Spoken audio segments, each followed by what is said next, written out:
Hey there, we're going to be painting the pinata today. You should have your paints with you, and we're going to start with our bright yellow. I'm going to pop the lid off of that and put a little bit on your plate. You should have a lot more paint than you're probably going to need.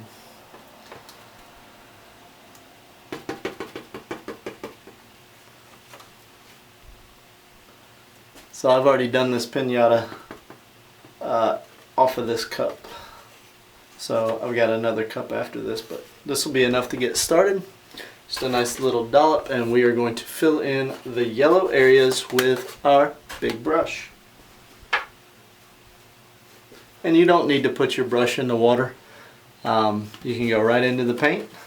And I like to use the big brush because it just fills in a lot faster. As you go in, you want to fill in all of the white space. Okay? And it's okay if you go over the blue lines. That's not going to hurt anything. You just really don't want to run into the next section that's going to be a different color.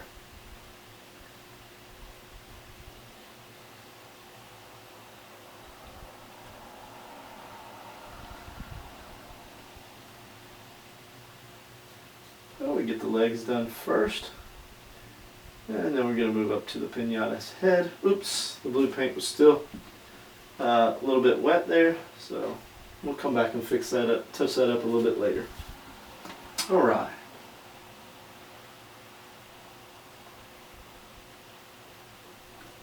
And we'll finish up on the pinata head up here.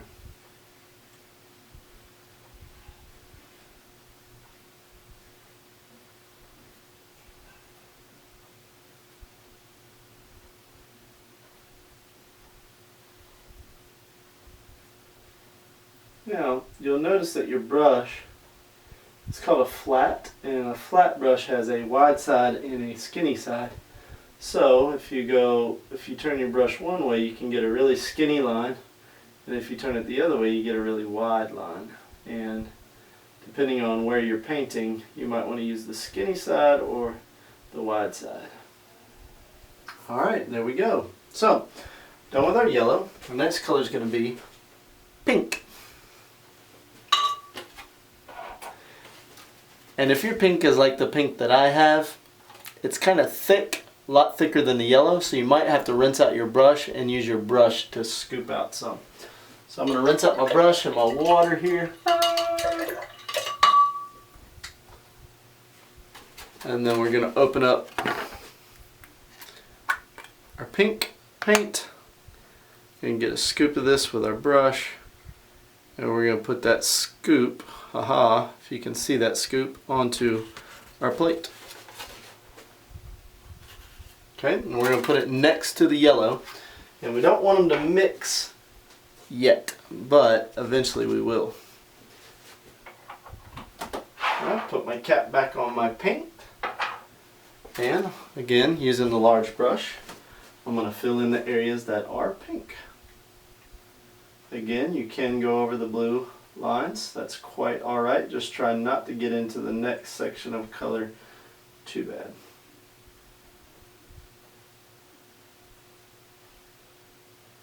And the pink paint is fairly thin, so you can see through it a little bit, but that's okay.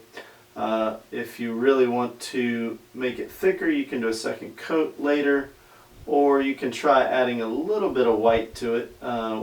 White will be more opaque, but it will also take some of that vibrant pink out of it, so it's sort of an exchange. And I don't mind it so bad since it's just white behind the pink.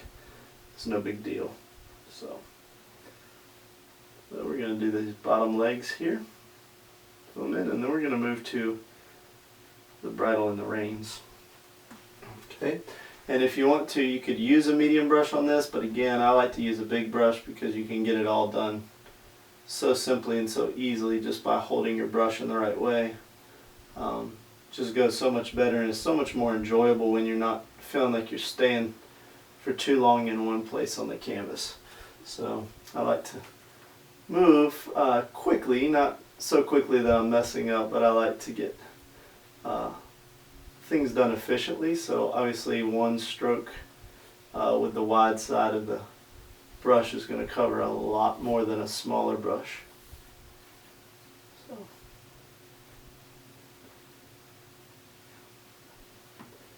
And at the end we're going to go over this with black paint, so I'm not too worried when I paint over the blue lines. If I get a little bit out of bounds a little bit, that's okay. Oop, I forgot the reins here.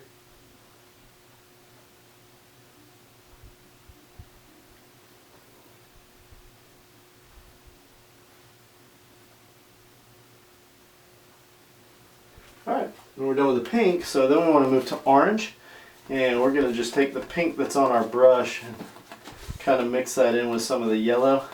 And I might grab a little bit more pink. We're basically trying to get a good little puddle of color between the pink and the yellow that looks like a good orange. And it's just an orange that you like. It doesn't have to look exactly like the one that we have painted here. And then you're going to fill in the orange area. Again, I'm using my big brush for all of these things. And again, I'm painting right over the blue paint because you can obviously still see it. We're not losing any information by painting over it, and we are making sure that we're getting rid of all the white space, which I think is what we're really trying to do here.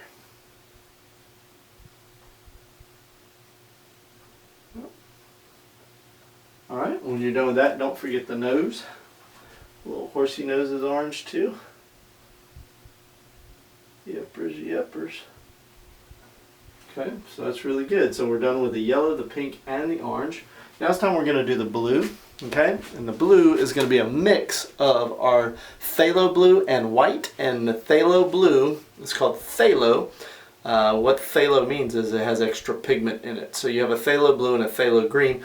Because they have extra pigment, they're stronger, and when they mix with other colors, they tend to dominate those colors. So if you're going to mix your phthalo blue and your phthalo green with other colors, you don't need as much of it as you would the other color. So for instance, when we end up mixing our green here, it's going to be phthalo green and yellow. It'll be a little bit of phthalo green and a good amount of yellow to get what we want. And when we do the phthalo blue with white right now, we'll probably use a little bit less phthalo blue than we do white. Alright, so you can see I got my blue and my white on my plate now, and I'm just going to mix those together. I rinsed out my big brush, and I'm just going to mix those together. Again, there's probably a little bit more white than blue. It's about a 50-50 mix, but just get a blue that you like. Okay, so it's going to be kind of a deep sky blue, maybe a little bit lighter than some blue. But now when we do this, when we paint with the blue, it's going to cover over the blue lines on the canvas, so we are going to lose a little bit of information right here. Okay, and that's okay. We can paint that back in with black paint later. It's really not that hard, but I am just a little bit more cautious when I go up to my other blue lines that are outlining these other colors. I want to make sure that I don't lose important information when I paint over them. Now down here again, I'm going to lose that information temporarily. We'll come back, we'll put it back in with the black paint, and that's okay. And this is just a very small part of the pinata that's blue here. Okay, fantastic. So we've got that. Now what we want to do is we want to mix our green and our yellow. So a little bit of phthalo green and a good amount of your bright yellow. Okay, so again, I've got a little bit of phthalo green here and a good amount of yellow, and we're just going to mix those together until we get a green that we like. Okay, this will also be pretty thin when it goes on the canvas. We'll be able to see through it pretty easily. So if you want to make it more opaque, you can add a little bit of white to it. I just think that's going to take away some of the vibrancy and some of the festive feel of the pinata. So I'm not going to add any white, but if it bothers you, you can add a little bit of white to it, and you won't be able to see your brush strokes quite as much. It'll feel more solid. You can always go back and do a second coat also. That's completely up to you. So we'll come down here. I'll start with the feet and fill these in. Again, it's okay to go over some of the blue, making sure that we fill in all of the white space.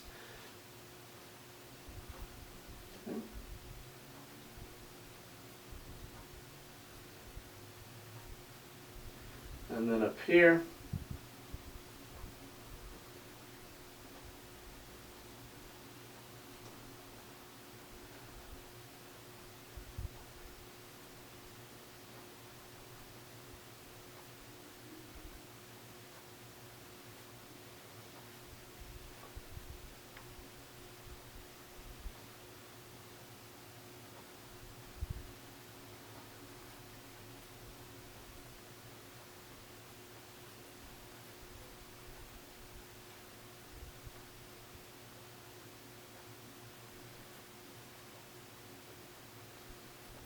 Alright guys, we're done with the green.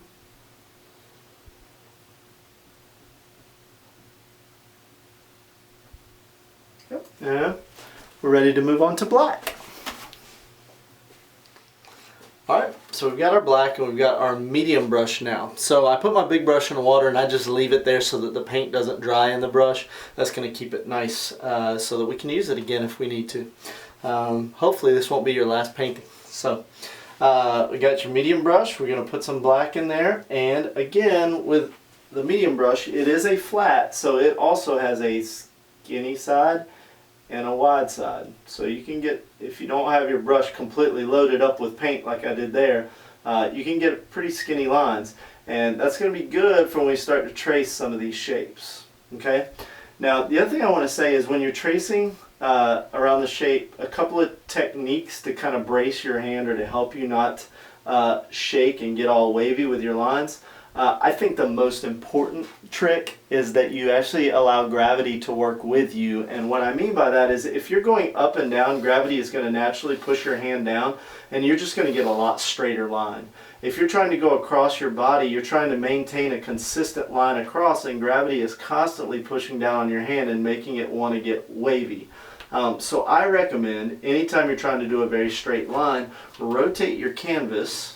Okay, so for instance with the sunglasses, I'm rotating my canvas here, and now I will also, if the paint is dry and I can put my hand down without getting sliding through wet paint, I will actually put my finger, my pinky finger down, or sometimes two fingers down excuse me, on the canvas to brace my hand as I go.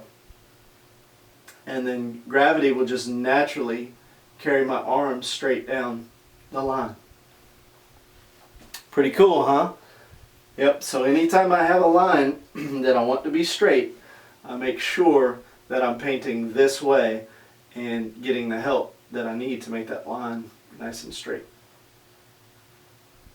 And if you want to test that, you can even see right here, you can see the challenge that it is when you're going across versus when you start to come down.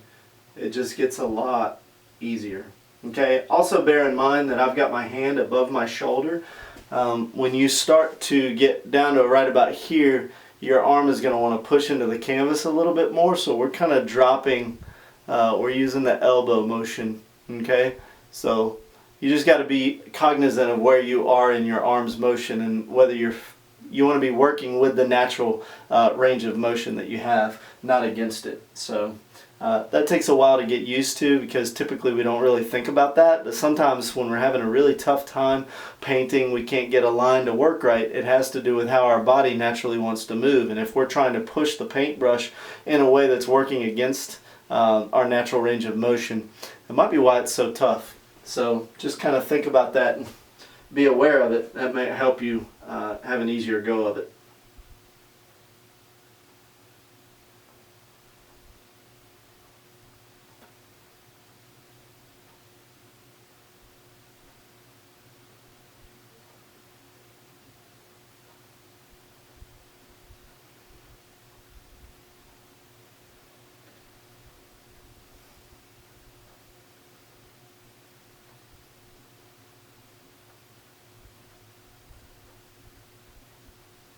So we're just going to trace around all the blue lines, all the outline, okay, and we're going to fill in the sunglasses. Now the sunglasses have some shiny parts to them that we'll do in white paint after the sunglasses dry, after the black paint dries. So what I like to do is I like to paint the sunglasses before I do the outline, or before I do too much of the outline, so that it actually has time to dry, so that by the time I'm done with the rest, it's dry and it's ready for the white paint to go down on top of it. If it's still wet, obviously when we put white paint on top of it, it's going to turn into gray paint, which is not the worst thing in the world, but the white pops a lot more if it's not mixing with the black paint.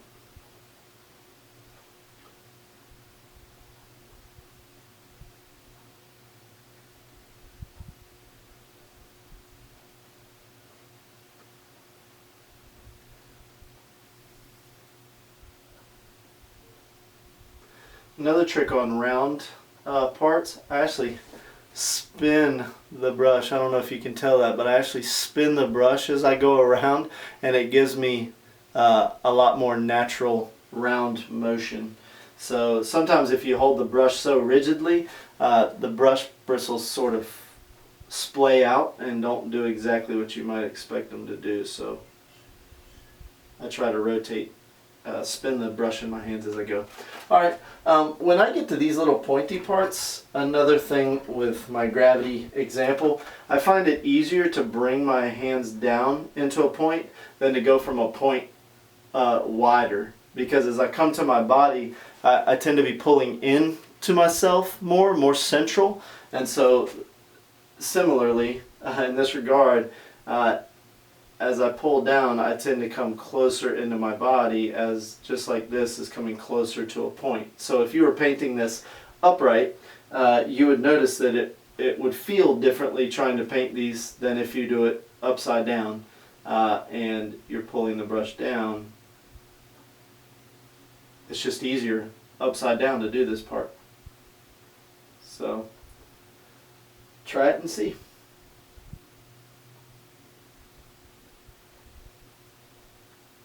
I can definitely vouch that it's easier for me, but maybe it's not for you. I don't know. But you could at least try and see.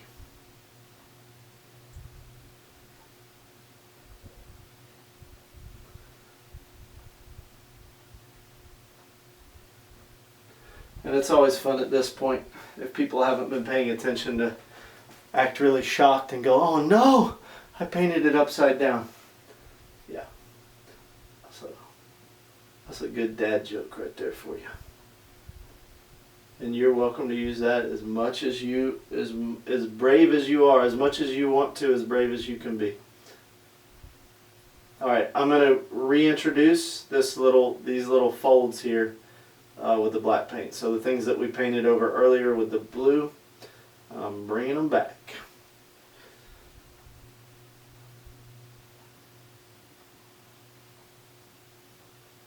And when I do my black line, I tend to go to the furthest out portion. I don't know if that makes sense. It makes it look cleaner if all the noise kind of is happening on the interior as opposed to the exterior of the black line. So I may not cover over every bit of the blue line previously, but this black line, the outline that we're doing right now, causes to clean a lot of stuff up. So I like it to be on the outside. Now I do try to paint over the blue lines as much as possible, but the last little bit I make sure is cleaning up the exterior of the line. Now, one thing you may wonder is, how am I getting these lines to taper into a fine point? I actually press the bristles against the canvas to get the wide part, and then I kind of pull away from the canvas as I move the brush down, and that allows the pressure to come off the bristles, and they collect together, get skinnier as there's less pressure put on them, and that leads to a tapered line. So that's how I'm doing that.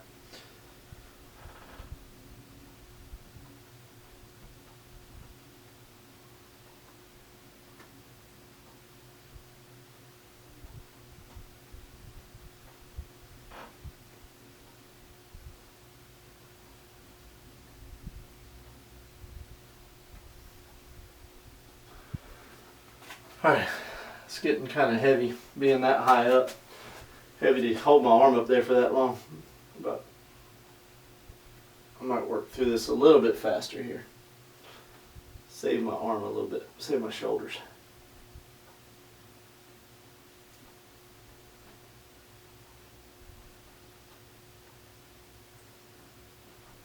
also find sometimes when I work faster, I get cleaner lines. They have a better kind of flow to them, a better animated quality. Not so fast that I'm not thinking about what I'm doing, but I'm sort of not trying to make it perfect in a way. It's weird how it's like a fine balance between how much you're focusing on getting it right and how much you're focusing on getting it done. And if you're focused too much on getting it right, you tend to slow down a lot, and you tend to make it look a little clunkier. But if you're trying to get it done and trying to get it right and get that balance in there, you tend to get the best, most graceful lines. So just more head games I play with myself when I'm painting, just trying to get the best I can get, you know. So that's just something that's worked for me that honestly I wasn't aware of for a while when painting. That just came naturally over the years of doing it. I started to recognize when I felt like I was getting stuck in a mud puddle on a painting, I realized, man, I'm trying harder. And when it feels effortless and fun is when I'm not quite as concerned with it looking so perfect. I just am enjoying the flow of the brush on the canvas, enjoying the shapes that are on the canvas that I'm trying to create.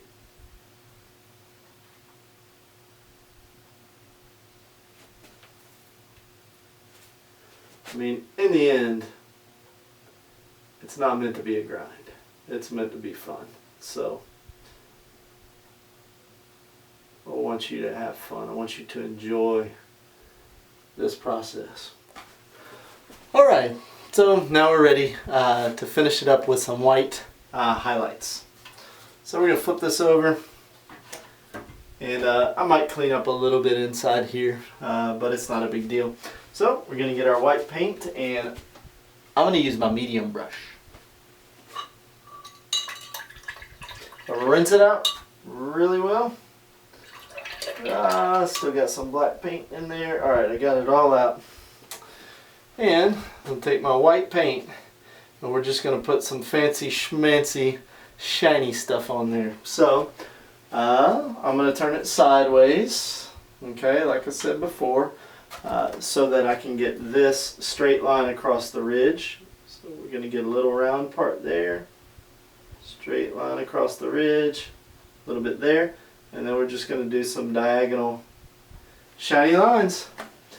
Alright, there you go. There's your pinata. Oh, you know what? You got a little bit more shiny lines. Hold on.